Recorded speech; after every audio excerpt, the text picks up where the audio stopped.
అపోస్తల కార్యంలో అపోస్తలు వెళ్ళినప్పుడు గారడి చేసేవాడైన సీమోను ఫిలిప్పు దగ్గరికి వచ్చి అడిగాడండి. అంతవరకు ఆ ఊరిలో సువార్త ప్రకటింపబడలేదు. మ్యాజిక్ చేసే ఒక వ్యక్తి ఉన్నాడు, గారడి చేసే సీమోను అంటాడు.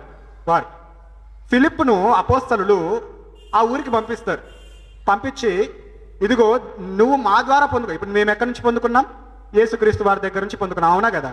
తండ్రి యేసుక్రీస్తు వారికి అధికారం ఇస్తే, యేసుక్రీస్తు వారు శిష్యులకి అధికారం ఇస్తే, శిష్యులు ఆ తర్వాత ఏర్పడుతున్న, అంటే అపోస్తలులకు శిష్యులు పంపుతున్న వారిని, అంటే యేసుక్రీస్తు వారు పునరుద్ధరణ అయిపోయిన తర్వాత వీళ్ళు శిష్యులను ఏర్పాటు చేసుకున్నారా లేదా? అనేక చోట్లకు పంపడానికి, సువార్తను చాటించడానికి, ప్రచురించడానికి.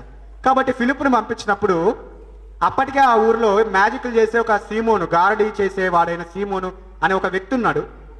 ఆ వ్యక్తి అప్పటి వరకు మ్యాజిక్లు చేస్తుంటే ఆ ఊరు వాళ్ళంతా అబ్బో అబ్బో అమ్మో ఇతని దగ్గర ఎంతో శక్తి ఉంది అలా ఇలా అనుకున్నారు. అయితే ఆ ఫిలిప్పు ఆ ప్రాంతంలోకి వచ్చిన తర్వాత, ఆ ఊరిలోకి వచ్చిన తర్వాత అనేకులను స్వస్థపరచుట చూసి, అంటే అతని దగ్గర శక్తి లేదు. అది ఆ గారడి, ఆ మ్యాజిక్ చేసే వాని దగ్గర ఆ శక్తి, స్వస్థపరిచే శక్తి లేదు. అయితే ఇంకా ఫిలిప్పు అలా చేస్తుండేసరికి సీమోను, అంటే గారడి చేసేవాడైన సీమోను అతని దగ్గరికి వెళ్ళి మంచిగా నటించడం మొదలుపెట్టాడు. ఎందుకోసము? ఏదో ఒక రోజు ఈ శక్తిని నేను కూడా పొందుకోవడానికి అని.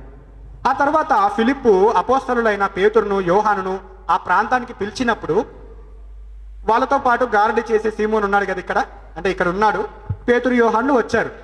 అప్పుడు ఏమన్నాడంటే, డబ్బు ఆశ చూపించే, డబ్బులు అంటే ఇంతవరకు ఊర్లో మ్యాజిక్లు చేసి సంపాదించుకున్నాడు కదా, ఆ డబ్బంతా తెచ్చి పేతురు యోహాన్ల ఎదుట పెట్టి, మీ శక్తిని నాకు కూడా ఇవ్వండి, స్వస్థతలు చేసే శక్తిని, వీటన్నిటిని నాకు కూడా ఇవ్వండి అని డబ్బుతో కొనదలిచాడు. కానీ పేతురు కరాఖండిగా చెప్పేశాడండి, ఇది దేవుని శక్తిని నువ్వు కొనలేవు, డబ్బుతో వచ్చేది కాదు ఇది. విశ్వాసంతో నడిచినప్పుడు ఎవరికైతే అవసరమో, ఎవరి చేతనైతే దేవుడు వాళ్ళని స్వస్థపరచాలనుకున్నాడో వారికి అనుగ్రహిస్తాడు. వారికి కూడా ఏదో తన లాభానికి చేసుకోవడానికి దేవుడు అనుగ్రహించాడు. అంటే ఇప్పుడు నాకు ఇచ్చాడు అనుకోండి, నాకు ఇలాగ శక్తి ఉంది కదా, ఎవరికొకరికి ఇట్లా చేసేసి నేను డబ్బులు సంపాదించుకోవాలి అనుకున్నప్పుడు అలా జరగదు. అసలు నేను స్వస్థత నేను ఎంత ప్రార్థన చేసినా అది జరగదు. ఎందుకంటే దేవుడు ఎవరికి ఉద్దేశించాడో, ఎవరి చేత ఉద్దేశించాడో అక్కడికే అనుమతి.